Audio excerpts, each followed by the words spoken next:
Hello friends, good morning. നമ്മുടെ എല്ലാ T V സീരിയലിലേക്ക് എല്ലാവർക്കും സ്വാഗതം. അങ്ങനെ അമൃത നിരഞ്ജനയുടെ അരികിലേക്ക് വന്നു കേട്ടോ.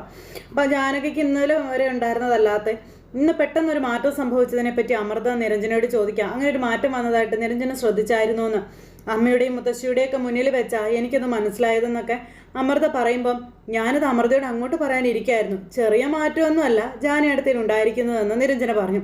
അച്ഛൻ്റെ ചടങ്ങ് കഴിഞ്ഞതിന് ശേഷമാണ് ജാനി അടുത്ത് ആകെ മാറിയതെന്ന കാര്യവും നിരഞ്ജന അമൃതയോട് ഇങ്ങനെ പറയുന്നു. അതിന് മാത്രം അവിടെ എന്താ സംഭവിച്ചതെന്ന് നേരം അമൃത ചോദിക്കാം. ചടങ്ങിന് നിരഞ്ജനയും പോയതല്ലായിരുന്നോ? ഞാൻ ചടങ്ങ് കഴിഞ്ഞ ഉടനെ തിരിച്ചു പോന്നു. അല്പം വൈകിയാണ് അഭിയേട്ടനും ജാനിയടുത്തേയും വന്നത്.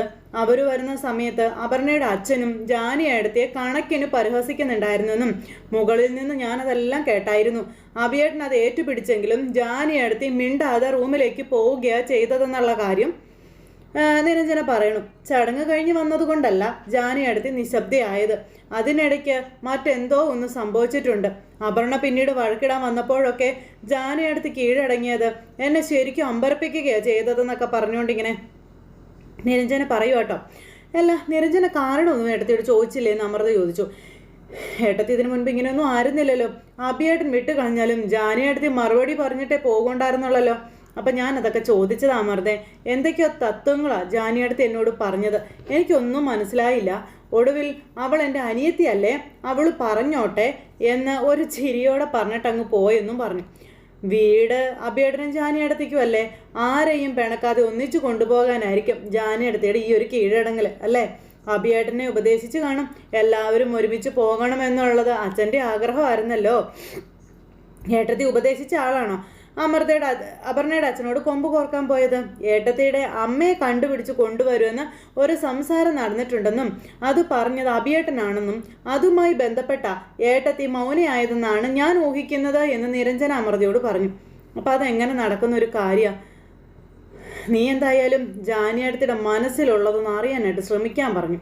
നമ്മൾ കൂടി അത് അറിയണമെന്നും അമൃത നിരഞ്ജനോട് പറയണം. അല്ല, അമൃത തിരിച്ചു പോവാണോ എന്ന് ചോദിക്കുമ്പം അതെ, രാത്രി ഫ്ലൈറ്റിൽ ശരൺ വരുന്നുണ്ടെന്ന് പറയുമ്പം അല്ല എങ്ങനെ പോകുന്നേ? അത് ഒരു ടാക്സി ഞാൻ പറഞ്ഞിട്ടുണ്ട്, 5 മിനിറ്റ് താഴെ വെയിറ്റ് ചെയ്യാൻ, ഞാൻ കൊണ്ടുപോയി വിടാമെന്ന് പറഞ്ഞു. അയ്യോ, അത് നിനക്ക് ബുദ്ധിമുട്ടാവില്ലെന്ന് ചോദിക്കുമ്പം എനിക്ക് എന്ത് ബുദ്ധിമുട്ട്, ഞാനിപ്പോൾ വരാമെന്ന് പറഞ്ഞ് നിരഞ്ജനയാണെങ്കിൽ അങ്ങോട്ടേക്ക് പോയി. ഇത് കഴിഞ്ഞ് പിന്നെ ജാനകിയെയും അതുപോലെ തന്നെ അഭിയെയും ആണ് കാണിക്കുന്നത്. അപ്പോൾ അവർ രണ്ടുപേരും ഒരിടത്ത് വന്നിരിക്കാം. അപ്പോൾ വണ്ടിയിൽ നിന്ന് ഇറങ്ങിയപ്പോൾ ജാനകിയോട് അഭി പറയുകയാണ് പ്രതീക്ഷയൊന്നും ഒരുപാട് മനസ്സിൽ വെച്ചേക്കരുതെന്ന്. അപ്പോൾ നമുക്ക് അന്വേഷിക്കാമല്ലോ അഭിയേട്ടാ, അത് അവസാനിപ്പിക്കാൻ എന്തായാലും പറ്റില്ലല്ലോ എന്നും പറഞ്ഞു. അങ്ങനെ ഇവർ രണ്ടുപേരും കൂടി അങ്ങോട്ടേക്ക് ചെല്ലുന്നു. അവിടെ ചെന്ന് കോളിംഗ് ബെൽ അടിച്ചപ്പോൾ ഒരു ചേച്ചി വന്ന് വാതിൽ തുറന്നു. ആ ചേച്ചി ഇവരെ ഇങ്ങനെ നോക്കുക കേട്ടോ. അപ്പോൾ അഭിയും ജാനകിയും ചെറു പുഞ്ചിരിയോടെ ഇങ്ങനെ നിൽക്കുവാണേ. അന്നേരം ഈ ചേച്ചി ഇങ്ങനെ ഇറങ്ങി വന്നിട്ട് ഇവരെ നോക്കുക. ആരാ എന്താ എന്ന് ചോദിച്ചു. ആ സമയം അത് അമ്മ സൂര്യപ്രഭയിൽ ജോലി ചെയ്തിരുന്ന രേവതി അമ്മയല്ലേ? അപ്പോൾ അതെ. അപ്പോഴത്തേക്കും ഭയങ്കര സന്തോഷമായി ജാനകിക്ക്. അത് ഞാൻ സൂര്യനാരായണൻ്റെ മകനാ, അഭിയാണെന്ന് പറഞ്ഞു. പിന്നെ ഇതെൻ്റെ ഭാര്യ ജാനകിയാണെന്നും പറഞ്ഞു. അപ്പോൾ അവർക്ക് ഭയങ്കര ഒരു സന്തോഷം. അയ്യോ, അഭിമോനായിരുന്നോ? ദൈവമേ, ആരൊക്കെ ഈ വീട്ടിൽ വന്നിരിക്കണേ? മോനെ ഞാൻ കുട്ടിയായിരുന്നപ്പോൾ കണ്ടിട്ടുണ്ട്. അകത്തേക്ക് വാ എന്നും പറഞ്ഞ് ഇവരകത്തേക്ക് വിളിക്കാം. അയ്യോ, പോകാൻ തിടുക്കമുണ്ടായിരുന്നു. പഴയ ജീവനക്കാരുടെ ക്ഷേമം അന്വേഷിക്കാൻ വേണ്ടി അച്ഛൻ പറഞ്ഞ പ്രകാരം വന്നതാണെന്ന് അദ്ദേഹം പറഞ്ഞപ്പോൾ സൂര്യ സാറ് മരിച്ച വിവരം കുറച്ച് വൈകിയാണ് ഞങ്ങൾ അറിഞ്ഞത്. സൂര്യ സാറ് ദൈവമായിരുന്നു എന്നൊക്കെ ആ ചേച്ചി പറയാം. ഇവിടെ ആരൊക്കെയാ ഉള്ളത്? ഞാനും മൂത്ത മോനുമാ. മോളെ വിവാഹം കഴിച്ച് അയച്ചെന്നും ആ ചേച്ചി ഇങ്ങനെ പറഞ്ഞു. അമ്മയുടെ ഭർത്താവോ അങ്ങേരെ 2 വർഷം മുന്നേ മരിച്ചു. മക്കളുടെ കമ്പനിയിൽ തന്നെയായിരുന്നു അദ്ദേഹത്തിൻ്റെയും ജോലി എന്നൊക്കെ പറഞ്ഞുകൊണ്ട് ഇങ്ങനെ ജാനകി ഇങ്ങനെ ഇരിക്കാം. അപ്പോൾ വിവരങ്ങളെല്ലാം ഇവർ അന്വേഷിച്ചുകൊണ്ട് അങ്ങനെ ഇരിക്കുന്നു. ആ സമയത്ത് അത് പിന്നെ അമ്മ ജോലി ചെയ്ത സമയത്ത് കമ്പനിയിലുണ്ടായിരുന്ന ഒരു രാധാമണി വാരസ്യാരെ ഓർക്കുന്നുണ്ടോയെന്ന് ചോദിച്ചു. അപ്പോൾ ഓർമ്മയുണ്ടോയെന്നോ? രാധാമണി എങ്ങനെ മറക്കാനാ എന്നാ ആ ചേച്ചി ഇങ്ങനെ ഇവരോട് പറയാം. അപ്പോഴേക്കും ഇവർക്കൊരു പ്രതീക്ഷയുടെ ഒരു തരിമ്പ് മനസ്സിലിങ്ങനെ ഉദിച്ച് വരിക. നല്ല പെണ്ണായിരുന്നു, കാണാനും സുന്ദരി, കാഴ്ചയിൽ ഈ മോളെ പോലെ ഇരിക്കുമായിരുന്നു എന്നൊക്കെ പറഞ്ഞ ആ ചേച്ചി ഇങ്ങനെ പറയട്ടെ. അപ്പോഴത്തേക്കും ജാനകിക്ക് ഭയങ്കര ഒരു ഇത്, അമ്മയെപ്പറ്റി നിർണായക തെളിവുകളാണ് കിട്ടിക്കൊണ്ടിരിക്കുന്നത്. അപ്പോൾ അവരെ ഒന്ന് കാണണമായിരുന്നു. അവരിപ്പോൾ എവിടെ ഉണ്ടെന്ന് അറിയാവോന്ന് ചോദിക്കുമ്പം അതെനിക്ക് അറിയില്ല മോനെ, എവിടെയാണെന്ന് അങ്ങനെയൊന്നും നമുക്കിപ്പോൾ കോണ്ടാക്റ്റ് ഇല്ലല്ലോ. കുറച്ച് ദിവസം രാധാമണി ഓഫീസിൽ വന്നിരുന്നില്ല. ഓഫീസിൽ നിന്ന് ആരോ അന്വേഷിച്ച് പോയി. അന്യമതത്തിൽ ആരോ ആയിട്ട് അടുപ്പത്തിലായിരുന്നു എന്നും അയാളുമായി ഒളിച്ചോടി പോയെന്നാണ് ഞങ്ങളെല്ലാവരും കേട്ടതെന്നും ആ ചേച്ചി ഇങ്ങനെ പറയൂ കേട്ടോ.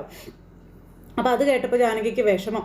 അങ്ങനെ ഭയങ്കരമായിട്ടുള്ളൊരു നിരാശയോടെ നിൽക്കാം. ഞങ്ങൾ എന്തെല്ലാം സംസാരിക്കുന്നതാ, അവൾക്ക് അങ്ങനെ ഒരു ബന്ധമുള്ള കാര്യം അവൾ അന്ന് വരെ ഞങ്ങളോട് പറഞ്ഞിട്ടുണ്ടായിരുന്നില്ല എന്നും ആ ചേച്ചി ഇങ്ങനെ ഇവരോട് പറഞ്ഞു. ഈ രാധാമണി വാരസ്യാരുടെ ബന്ധുക്കാരെയൊക്കെ അമ്മയ്ക്ക് അറിയില്ലേ, അവരൊക്കെ ഇപ്പോൾ എവിടെ ഉണ്ടാകുമെന്ന് അറിയാവുമെന്ന് ചോദിക്കുമ്പം രാധാമണിയുടെ അച്ഛന് ഇവിടെ ഏതോ ക്ഷേത്രത്തിൽ ജോലി കിട്ടി അവർ ഇങ്ങോട്ടേക്ക് വന്നത്. ആ വിവരമേ എനിക്ക് അറിയുകയുള്ളൂ.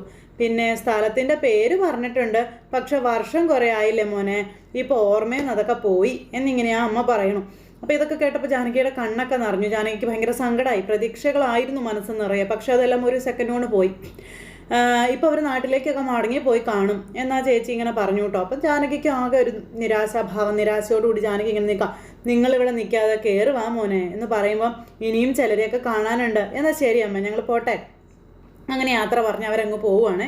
പിന്നെ പൊന്നു കഴിക്കാതെയും കുടിക്കാതെയും ഇങ്ങനെ ഇരിക്കുക. ആ സമയത്ത് മഞ്ജു വന്ന് കൊച്ചിനെ നിർബന്ധിക്കുന്നുണ്ട്. എത്ര നേരം മോനിങ്ങനെ വിശന്നിരിക്കുന്നേ, ഭക്ഷണം കഴിക്കുക എന്നും പറഞ്ഞു. അപ്പോൾ വിശപ്പ് തോന്നാത്തത് കൊണ്ട് ആൻറ്റി എന്നും പറഞ്ഞു കുഞ്ഞ്. അപ്പോൾ എന്തിനാ പൊന്നു ഇങ്ങനെ സങ്കടപ്പെട്ടിരിക്കുന്നേ, മുത്തശ്ശിയല്ല വഴക്ക് പറഞ്ഞു കൊച്ചിനെ. പിന്നെ സങ്കടത്തിൻ്റെ കാരണം ആൻറ്റിക്ക് മനസ്സിലായി കേട്ടോ എന്നൊക്കെ ഇങ്ങനെ മഞ്ജു പറയുക. അച്ചാച്ചൻ്റെ ഫോട്ടോയിൽ തൊട്ടതിന് മുത്തശ്ശി വഴക്കു പറഞ്ഞത് ആൻറ്റി കേട്ടായിരുന്നു. അപ്പം മോളത് മറന്നേക്കാൻ പറഞ്ഞു, പ്രായമുള്ള ആളല്ലേ എന്നൊക്കെ പറഞ്ഞ് ഇങ്ങനെ പറഞ്ഞുകൊണ്ടിരിക്കുമ്പോൾ മുത്തശ്ശി അതുവഴി വരുന്നത് ആടി വരുന്നുണ്ട്. അപ്പോൾ അതെ മുത്തശ്ശി വരുന്നുണ്ട്, മോള് കഴിക്കുക, ഞാൻ അടുക്കളയിൽ ഉണ്ടാവും കേട്ടോ എന്നും പറഞ്ഞുകൊണ്ട് ഇങ്ങനെ കൊച്ചിനെ അവിടെ ഇരുത്തിയിട്ട് നമ്മുടെ മഞ്ജു അങ്ങ് പോയി. അയ്യോ എന്നും പറഞ്ഞുകൊണ്ട് ആടി ഇങ്ങനെ വരിക. തല കറങ്ങുന്നുണ്ട് തലയ്ക്ക്. അപ്പോഴത്തേക്കും കൊച്ചു ഓടിച്ചെന്ന് മുത്തശ്ശിക്ക് എന്താ പറ്റിയെന്ന് ചോദിച്ചെന്ന് പിടിച്ചു. അപ്പോഴത്തേക്കും തല കറങ്ങി ഭയങ്കര ബുദ്ധിമുട്ട്. അപ്പോഴത്തേക്കും മഞ്ജുവിനെ വിളിച്ചു. മഞ്ജു വന്ന് തലയെ പിടിച്ച് അവിടെ കൊണ്ട് ഇരുത്തി. എന്താ കാര്യം ചോദിച്ചു. അപ്പോഴത്തേക്കും അപർണ ഓടി വന്നു. അപ്പോൾ അപർണ ഓടി വന്നിട്ട് എന്താണെന്ന് ചോദിച്ചു. തല കറങ്ങി വന്നതാ, പൊന്നു കണ്ടില്ലായിരുന്നു, താഴെ വീണേനേന്ന് പറഞ്ഞു. അപ്പോൾ മധുരം കഴിക്കുന്നതിനൊരു ലിമിറ്റൊക്കെ ഇല്ലേ, വാരി വലിച്ച് കഴിച്ചിട്ട് ആ ഷുഗർ കൂടിയതെന്നൊക്കെ അപർണ ഇരുന്ന് പറയാം. അപ്പം നിന്ന് പ്രസംഗിക്കാതെ എനിക്ക് ഇൻസുലിൻ എടുക്കടിയെന്നും നേരെ ഇത്രയായിട്ടും ഇൻസുലിൻ എടുക്കാൻ ഒരുത്തിയെയും കണ്ടില്ല എന്നും എന്നിട്ടും പഴി എനിക്കാണെന്നൊക്കെ പറയും മുത്തശ്ശി. അപ്പം ഞാൻ ഇൻസുലിൻ എടുത്തുകൊണ്ട് വരാമെന്നും പറഞ്ഞ് പോകുമ്പം അവരുടെ ഫ്രിഡ്ജിൽ ഇരിപ്പുണ്ടെന്നും പറഞ്ഞ് ഫ്രിഡ്ജ് ഇരിക്കുന്നിടത്തേക്ക് പറഞ്ഞു വിട്ടു മഞ്ജു അപർണയെ. അപ്പോഴത്തേക്കും കുഞ്ഞ് തലയ്ക്ക് വെള്ളമൊക്കെ ആയിട്ട് വന്നു. എന്നാ മുത്തശ്ശി എന്നും പറഞ്ഞുകൊണ്ട് വെള്ളം കൊണ്ട് കൊടുത്തു. അപ്പോൾ തിരക്കിനിടയിൽ ഞാൻ മറന്നുപോയതാണെന്ന് പറഞ്ഞു മഞ്ജു. ആ സമയത്ത് പൊന്നു വെള്ളം കൊണ്ട് കൊടുത്ത് കുടിക്കും മുത്തശ്ശി എന്നും പറഞ്ഞു. വെള്ളമൊക്കെ കുടിച്ചിട്ട് ഇങ്ങനെ വീശിക്കൊണ്ടിരിക്കുക. ഈ സമയത്ത് അവിടെ ഇരിക്കുന്ന മരുന്നൊക്കെ ആശാത്തി എടുത്തു കഴിഞ്ഞിട്ട് ഒരു മനസ്സിലൊരു ബുദ്ധി, അതായത് അതിനകത്തുണ്ടായിരുന്ന മരുന്നെടുത്ത് ചീറ്റി കളഞ്ഞിട്ട് അതിനകത്തേക്ക് വേറെ എന്തെങ്കിലും ചെയ്യാനായിട്ട്. ആ സമയത്ത് കുഞ്ഞങ്ങോട്ടേക്ക് വന്നു. കുഞ്ഞ് ഓടി വന്നിട്ട് പറഞ്ഞു, അയ്യോ അപർണ ചെറിയമ്മ എന്തിനാ ഇതെങ്ങനെ ചെയ്യുന്നേ, ഇത് മുത്തശ്ശിയുടെ മരുന്നാ, ചെറിയമ്മ കളയല്ലേ എന്നൊക്കെ പറഞ്ഞു. അപ്പോഴേക്കും അയ്യോ നാശം, നീ ഇവിടെ വന്നോടി, നിനക്ക് വേറെ പണിയൊന്നും ഇല്ലടി എന്നൊക്കെ ചോദിക്കാം. ഈ മരുന്നാ മുത്തശ്ശിക്ക് കുത്തിവെക്കുന്നതെന്നും കളയല്ലേ ചെറിയമ്മയെന്നും പൊന്നു പറയുക. നിന്നോട് ആരാ പറഞ്ഞത് മരുന്നാണെന്ന്, ഇത് പച്ചവെള്ളമാണെന്ന് ഇങ്ങനെ പറയാം അപർണ. അപ്പം എനിക്കറിയാം ഇത് തന്നെയാ മരുന്നെന്ന്. അപ്പം ശരി എന്നും പറഞ്ഞുകൊണ്ട് അപർണ ഇങ്ങനെ നിൽക്കുക കേട്ടോ. അപ്പം കളയല്ലേ ചെറിയമ്മേ, ഒന്നും ചെയ്യല്ലേ, മുത്തശ്ശിക്ക് വയ്യാത്തതല്ലേ, മുത്തശ്ശി മരിച്ചു പോകുമെന്നൊക്കെ പറഞ്ഞ് ഇങ്ങനെ കുഞ്ഞു പറഞ്ഞപ്പോൾ അവർ മരിച്ച നിനക്ക് എന്താടി ഛേദം, നിന്നെ ഇതുവരെ ആ തളമോളെന്ന് വിളിച്ചിട്ടുണ്ടോടി, പിന്നെ നീ ഇവിടെ കണ്ടത് ആരോടെങ്കിലും പറഞ്ഞാൽ അതിൻ്റെ ഭവിഷ്യത്ത് അനുഭവിക്കാൻ പോകുന്നത് നിന്റെ അമ്മയായിരിക്കും. എൻ്റെ അച്ഛൻ നിനക്ക് അറിയാവല്ലോ, വെച്ചേക്കല്ലോ നിന്റെ അമ്മയെന്നും പറഞ്ഞുകൊണ്ട് ആ കുഞ്ഞിനെ പേടിപ്പിക്കുക അപർണ. അത് പേടിച്ച് വിറച്ചിങ്ങനെ നിൽക്കുക. നീ ഇത് പുറത്തു പറഞ്ഞാ നിന്റെ അച്ഛനെയും അമ്മയെയും പിന്നീട് നീ കാണില്ലെന്നൊക്കെ അപർണ ഈ കുഞ്ഞിനെ പറഞ്ഞ് പേടിപ്പിക്കുന്ന കുഞ്ഞു മനസ്സിനെ വേദനിപ്പിക്കുക. നീ പറയൂടി എന്ന് ചോദിച്ചപ്പോൾ ഇല്ല എന്നത് പറഞ്ഞു. അങ്ങനെ അത് പറഞ്ഞിട്ട് അവിടെ ചെന്ന് മിണ്ടാതെ നിന്നോളണമെന്ന് പറഞ്ഞു. എന്നാൽ നീ പൊടി എന്നും പറഞ്ഞിട്ട് ആ കൊച്ചിനെ പറഞ്ഞു വിട്ടിട്ട് ഇവളാണെ മരുന്നെല്ലാം ചീറ്റിച്ച് കളഞ്ഞു. പെണ്ണ് പേടിച്ചു എന്നും പറഞ്ഞിട്ട് അങ്ങനെ സന്തോഷത്തോടെ ഇങ്ങനെ നിൽക്കുക. അപ്പോഴേക്കും നമ്മുടെ പ്രഭാവതി വന്നിട്ട് വീശിക്കൊടുക്കുക. ഇതെന്താ മഞ്ജു, ഇത് കറക്റ്റ് ചെയ്യേണ്ട കാര്യങ്ങളല്ലേ എന്ന് ചോദിച്ചു. അറിയാതെ വിട്ടുപോയത്, ഇനി ഞാൻ ശ്രദ്ധിച്ചോളാം എന്ന് മഞ്ജു പറയുവാണ്. ഇൻസുലിൻ എടുക്കാൻ പോയ അപർണ എവിടെ, അവളത് കാണാതെ തപ്പുന്നുണ്ടാവും എന്ന് പറഞ്ഞ് പുള്ളിക്കാരി പറയാം. അപ്പോൾ നോക്കിയത് അങ്ങോട്ട് ചെല്ലാൻ പറഞ്ഞു. അപ്പോൾ ഇതിൽ മെഡിസിൻ ഇല്ലല്ലോ മഞ്ജു, അപ്പോൾ ഇത് എവിടെ നിന്ന് എടുത്തതെന്ന് ചോദിച്ചു. അപ്പോൾ ഫ്രിഡ്ജിൽ ഇരുന്നതാണെന്നും, അയ്യോ ഇന്നലെ ഞാൻ എടുത്തപ്പോൾ പകുതി മരുന്നുണ്ടായിരുന്നല്ലോ എന്ന് പറഞ്ഞു. പിന്നെ ഇതെവിടെ പോയി, ആവിയായി പോയതാണോ, വെറുതെ എന്തെങ്കിലുമൊക്കെ വിളിച്ച് പറഞ്ഞോളൂ എന്ന് പറഞ്ഞുകൊണ്ടെങ്കിൽ നിൽക്കുക. ഈ സമയം ഞാൻ സത്യം പറയുന്നതെന്ന് മഞ്ജു പറഞ്ഞു. എന്ത് സത്യം പറയുന്ന, ബോട്ടിൽ നോക്കാതെ കൊണ്ടുവന്ന് വെച്ചിട്ട് കള്ളം പറയുന്നു എന്ന് ചോദിച്ചു മഞ്ജുവിനോട് ദേഷ്യപ്പെടുവാണ് അപർണ. ആ സമയത്ത് പൊന്നു ഇങ്ങനെ അപർണയെ തുറച്ച് നോക്കുക. അത് പേടിച്ച് വിറച്ചിങ്ങനെ നിൽക്കുക കേട്ടോ. അപർണ ഇടയ്ക്കിടയ്ക്ക് കൊച്ചിനെ ഇങ്ങനെ തുറച്ച് നോക്കുന്നുണ്ടേ, അതിനറിയാം സത്യം. അതുകൊണ്ട് ആ സമയത്ത് അയ്യോ എന്നെ ഒന്ന് ഹോസ്പിറ്റലിലേക്ക് വേഗം കൊണ്ടുപോകോ, എനിക്കൊന്നും കാണാൻ കഴിയുന്നില്ലേ, എൻ്റെ കാഴ്ച പോയെന്നാ തോന്നുന്നതെന്നും പറഞ്ഞുകൊണ്ട് മുത്തശ്ശി പറയുമ്പോൾ അമ്മയെന്നും പറഞ്ഞ് വിളിക്കുക. അപ്പോൾ ഇൻസുലിൻ വേറെ ഇരിപ്പില്ലേ, വേഗം ഒന്ന് പോയി നോക്കാൻ പറഞ്ഞു. ഞാൻ ഇതേ കണ്ടുള്ളൂ, വേറെ ഇരിപ്പുണ്ടെങ്കിൽ അപ്പോൾ എടുത്തോണ്ട് വാ എന്ന് പറഞ്ഞുകൊണ്ട് മഞ്ജുവിനോട്. ഫ്രിഡ്ജിൽ ഇത് മാത്രമേ ഉള്ളൂ എന്ന് പറഞ്ഞ നേരം മഞ്ജു മെഡിസിൻ തീരാറാകുമ്പോൾ ആ വിവരം ഒന്നും പറയണ്ടേന്ന് ചോദിച്ചു. ഇന്ന് വാങ്ങാന്നാ കരുതിയതെന്ന് മഞ്ജു പറയാം. അപ്പോൾ നീ ഇനി കൂടുതലൊന്നും പറയണ്ടെന്നും പറഞ്ഞ് ദേഷ്യപ്പെടണം. പറഞ്ഞ മഞ്ജുവിനോട്. ഈശ്വര ഇനിയിപ്പോൾ എന്ത് ചെയ്യും, ആരെങ്കിലും പോയി മെഡിസിൻ വാങ്ങിച്ചോണ്ട് വാ. അയ്യോ എൻ്റെ പൊന്നെ, ഞാൻ മരിച്ചു പോണതിന് മുമ്പ് എന്നെ ഒന്ന് ഹോസ്പിറ്റലിൽ എത്തിക്കും പ്രഭാവതി, ഈ എത്രയും പെട്ടെന്ന് ഹോസ്പിറ്റലിൽ എത്തിക്കണം, വേഗം വാ, അമ്മ വേഗം ഒന്ന് ഡ്രസ്സ് ചെയ്തിട്ട് വരാൻ പറഞ്ഞു അപർണ. അപ്പോൾ ഒന്ന് വേഗം ഡ്രസ്സ് ചെയ്തിട്ട് വാ അമ്മയെന്ന് പറഞ്ഞുകൊണ്ട് ഇങ്ങനെ പോകുവാട്ടോ, പറയുവാട്ടോ ഈ അപർണ. അപ്പോഴത്തേക്കും പ്രഭാവതി ഡ്രസ്സ് മാറാൻ മുകളിലേക്ക് കയറിപ്പോയി. പ്രഭാവതി മുകളിലോട്ട് കയറിപ്പോയി കഴിഞ്ഞപ്പോൾ മുത്തശ്ശിയുടെ ബോധം പോയിന്നാ തോന്നണേ. അതും പറഞ്ഞുകൊണ്ട് ഇങ്ങനെ അപർണ അവിടെ കിടന്ന് വലിയ ആളാവുക. മഞ്ജു വെറുതെ ഓരോ പൊല്ലാപ്പ് പിടിക്കാൻ പോകരുത്, പറഞ്ഞത് മനസ്സിലായല്ലോ എന്ന് പറഞ്ഞു മഞ്ജുവിനോട് അപർണ ദേഷ്യപ്പെടുന്നു. മഞ്ജു അന്നേരം ഇങ്ങനെ നിന്ന് ആലോചിക്കുകയാണ്. അപ്പോഴും അപർണ പൊന്നുവിനെ തുറച്ച് നോക്കുക. ആ കുഞ്ഞാണ് നിലത്തേക്ക് നോക്കി നിൽക്കുക പേടിച്ചിട്ട്. അതിനെ ഇങ്ങനെ നോക്കി പേടിപ്പിച്ചുകൊണ്ടേ ഇരിക്കും. അപർണ എന്നിട്ട് അവിടെ നിന്ന് അങ്ങ് പോയി. അപ്പോൾ അതിൽ മരുന്നുണ്ടായിരുന്നു, ഞാൻ എന്നാ പറഞ്ഞാൽ ആരും വിശ്വസിക്കില്ല എന്നും പറഞ്ഞു മഞ്ജു ഇങ്ങനെ പറയാം. അപ്പോഴത്തേക്കും മുത്തശ്ശി അവിടെ ഇരുന്ന് ഇങ്ങനെ ഇതാക്കുക. അപ്പോൾ മുത്തശ്ശി കണ്ണു തുറക്കും, മുത്തശ്ശി ഇപ്പോൾ ഹോസ്പിറ്റലിൽ പോകാമെന്ന് പറഞ്ഞു പൊന്നു മുത്തശ്ശി എന്നും പറഞ്ഞ് വിളിക്കുക. ഈ സമയത്ത് മഞ്ജു അവിടെ നിന്ന് ആലോചിക്കുവാണ് ഇതെന്താ സംഭവിച്ചതെന്ന്. അങ്ങനെ സക്കീർ ഹുസൈൻ വക്കീലുമായിട്ട് അടുത്ത സ്ഥലത്തെത്തി നമ്മുടെ അബിയും ജാനകിയും. അപ്പോൾ പുറത്തേക്ക് ഇറങ്ങിക്കഴിഞ്ഞപ്പോൾ നമ്മുടെ ജാനകി അവിടെ കുറച്ച് നേരം ഇങ്ങനെ നിൽക്കുക. അപ്പോൾ അബി ചോദിച്ചു, നീ എന്താ പെട്ടെന്ന് ഇവിടെ നിന്ന് കളഞ്ഞതെന്ന്. അത് ഇവിടെയല്ല അബിയേട്ടാ ഞാൻ ജനിച്ചത്, എന്നെ ഉപേക്ഷിച്ച് അമ്മ ഇതുവഴിയായിരിക്കും പോയിട്ടുണ്ടാവുക എന്നൊക്കെ പറഞ്ഞുകൊണ്ട് ജാനകി പറയാം. ഈ വഴിയിലൂടെ തന്നെ എന്നെ തേടി 5-ാം നാൾ അച്ഛനും സക്കീർ ഭായും വന്നു എന്ന കാര്യങ്ങൾ ജാനകി ഇങ്ങനെ പറയണം. അപ്പോൾ ഹോസ്പിറ്റൽ ഒരുപാട് മാറിയിട്ടുണ്ടാകും എന്നൊക്കെ നേരം പറയുക നമ്മുടെ അഭി. അന്നത്തേതിൽ നിന്നും ഒരുപാട് മാറ്റങ്ങളൊന്നും വന്നിട്ടില്ല, മാറ്റം വന്നത് ഇവിടുത്തെ ജോലിക്കാർക്ക് മാത്രമാണെന്ന കാര്യം സക്കീർ വക്കീൽ പറയുക. ഇവിടെ വന്നിട്ട് കാര്യമൊന്നും ഇല്ലയെന്ന് ഞാൻ ജാനകിയോട് പറഞ്ഞിരുന്നതല്ലേ, ഇവിടെ നിന്ന് കൂടുതലായും നമുക്കൊന്നും കിട്ടാനും പോകുന്നില്ല എന്നും അബി ഇങ്ങനെ ജാനകിയോട് പറഞ്ഞു. അമ്മ താമസിച്ച ഓർഫനേജിലേക്ക് പോകുന്ന വഴി ഇവിടെ ഒന്ന് വരണമെന്ന് എനിക്ക് തോന്നി. തെരുവിൽ അലിയുന്ന അമ്മയുടെ അവസ്ഥ അറിഞ്ഞ് ആരെങ്കിലും കൂട്ടിക്കൊണ്ടു വരുന്നത് ഇവിടേക്ക് തന്നെ ആയിരിക്കില്ലേ എന്നിങ്ങനെ ജാനകി ചോദിക്കോ. അത് നീ പറഞ്ഞത് ഒരു പക്ഷേ ശരിയായിരിക്കും, പക്ഷെ 16 വർഷം മുമ്പുള്ള രേഖകളൊന്നും ഇവിടുത്തെ കമ്പ്യൂട്ടറിൽ ഇല്ല എന്ന് പറഞ്ഞത് നീ കേട്ടതല്ലേ എന്ന് ചോദിച്ചു. ഇനി ചിലപ്പോൾ ആ പഴയ ഫയലുകളൊക്കെ നശിച്ചു പോയിട്ടുണ്ടാകുമെന്നൊക്കെ അഭി ഇങ്ങനെ ജാനകിയോട് പറയുവാണേ. അപ്പോൾ അങ്ങനെ പറഞ്ഞ് നിൽക്കുന്ന ഈ ഒരു സമയത്ത് ജാനകിയുടെ ഓരോ സംശയം പോലും ബാക്കി വെച്ചേക്കരുതെന്നും നമുക്ക് എവിടെ പോയി വേണമെങ്കിലും അന്വേഷിക്കാമെന്ന് വക്കീലും പറഞ്ഞു. നമുക്ക് ഓർഫനേജിലേക്ക് തന്നെ പോകാം, എന്തെങ്കിലും ഒരു സൂചന അവിടെ നിന്ന് കിട്ടാതിരിക്കില്ല എന്നും പറയൂ അദ്ദേഹം. അങ്ങനെ അവർ ഓർഫനേജ് ലക്ഷ്യമാക്കി പോവുകയാണ്. അങ്ങനെ അതെല്ലാം കഴിഞ്ഞ് പുറത്തിറങ്ങി അമ്മയും പ്രഭാവതിയും ഒക്കെ കൂടെ ജ്യൂസ് കുടിക്കുക. അങ്ങനെ കുറേ മധുരം ഇട്ടൊക്കെ അമ്മയ്ക്ക് കലക്കി കൊടുത്തു കഴിഞ്ഞപ്പോൾ എങ്ങനെയുണ്ട് അമ്മയെന്ന് ചോദിച്ചു. അമ്മയുടെ കണ്ണൊക്കെ തുറന്നു. ശ്വാസം നേരെ വീണു. എനിക്കിപ്പോൾ കാര്യമായിട്ടുള്ള പ്രയാസങ്ങളൊന്നുമില്ല, എന്തൊക്കെ പറഞ്ഞാലും അപർണയ്ക്കൊരു മനസ്സുണ്ടായത് കൊണ്ടാണ് ഞാൻ ഇപ്പോഴും ജീവനോടെ ഇരിക്കുന്നത്. അപ്പോൾ ഞങ്ങൾ ഇറങ്ങിയെന്നൊക്കെ പറഞ്ഞുകൊണ്ട് ഭയങ്കര ഫോൺ വിളിയും കാര്യങ്ങളൊക്കെയാണ്. മുത്തശ്ശി ഇപ്പോൾ ഓക്കെ ആയി, വേറെ പ്രശ്നങ്ങളൊന്നുമില്ല. അയ്യോ വേണ്ട, ആരും വരണ്ട. ആരാ മോളെ, അമലാണോ എന്ന് ചോദിച്ചപ്പം അതെ മുത്തശ്ശിക്ക് കൃത്യസമയത്ത് മരുന്നും ഭക്ഷണവും കിട്ടാതെ പോയാൽ ഇനിയും ഇത് തന്നെയൊക്കെ സംഭവിക്കും. ഇനിയും എത്രയോ കാലം ജീവിച്ചിരിക്കേണ്ട ആളാ മുത്തശ്ശി. അപ്പം നീ വീട്ടിലില്ലായിരുന്നെങ്കിലേ മുത്തശ്ശി മരിച്ചു പയ്യനെ എന്ന്. മോള എന്നെ രക്ഷിച്ചതെന്നൊക്കെ പറയുന്ന ഡയലോഗ് അതെപ്പോഴും പറയേണ്ട കാര്യമുണ്ടോ എന്ന് പ്രഭാവതി ചോദിച്ചപ്പോൾ പറയണം. മരുന്ന് തീർന്നിട്ടൊരു അക്ഷരം പറയാത്തവൾ ആ മഞ്ജു എന്ന് പറയുന്നവൾ. ഇഞ്ചക്ഷൻ എടുക്കുന്ന അവർക്ക് മരുന്ന് തീർന്നാലെന്താ അറിയാൻ പാടില്ലേ? മാഞ്ചു കൂഞ്ചു എന്നും പറഞ്ഞുകൊണ്ട് നിൽക്കുക. അവൾ ജാനകിയുടെ ആളാ മോളെ.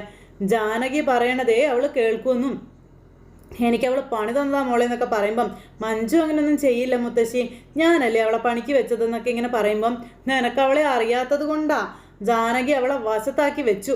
സദാ നേരവും അവൾ വീഡിയോ കോളിലാണെന്നൊക്കെ പറഞ്ഞു. അവളേതോ സിനിമയിൽ അഭിനയിപ്പിക്കാമെന്ന് ഏതോ ഒരുത്തൻ ഉറപ്പ് പറഞ്ഞിട്ടുണ്ട് അത്രേ.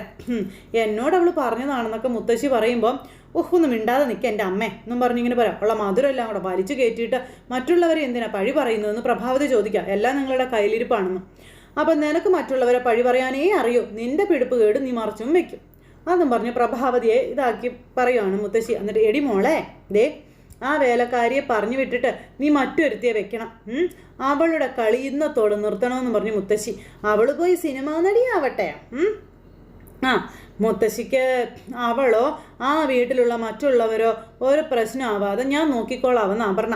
മുത്തശ്ശിയായി എനിക്ക് പ്രധാനം. കൃത്യസമയത്ത് മുത്തശ്ശിയുടെ കാര്യങ്ങൾക്ക് ഒരു മാറ്റവും വരാതിരുന്നാൽ പോരെ എന്ന് അപർണ ചോദിക്കുക. അതിനൊക്കെ ഞാൻ വഴി കണ്ടിട്ടുണ്ടെന്ന് പറഞ്ഞു. വണ്ടി കയറിക്കോളാൻ പറഞ്ഞു. അങ്ങനെ അവരെയും കൊണ്ട് പോകുക. അങ്ങനെ അവരെയും കൊണ്ട് പോയി. അപർണ എന്തൊക്കെയോ ആലോചിച്ച് നിൽക്കുക. തള്ളെ ഓർഫണേജിലാക്കാൻ പോണ പോക്കാണ്, വൃദ്ധസദനത്തിലാക്കാനുള്ള പോക്ക്. ഈ സമയത്ത് ഓർഫണേജിൽ ചെന്നിട്ട് ഒരു മദറിൻ്റെ ഫോട്ടോ ഇങ്ങനെ ഭിത്തിയിൽ വെച്ചിട്ടുണ്ടായിരുന്നു. അത് നോക്കിക്കൊണ്ട് അബിയും ജാനകിയും അതുപോലെ സക്കീർ ഹുസൈൻ വക്കീലും നിൽക്കാം. ഇതാണ് മദർ ആഗ്നസ്, ജാനകിയുടെ അമ്മ, ഇവിടെ എത്തുമ്പോൾ ഉണ്ടായിരുന്ന മദർ എന്നും പറഞ്ഞുകൊണ്ട് വക്കീൽ ഇങ്ങനെ പറഞ്ഞു. അവരും മരിച്ചുപോയി. അങ്ങനെ ആ പ്രതീക്ഷയും അസ്തമിച്ചു.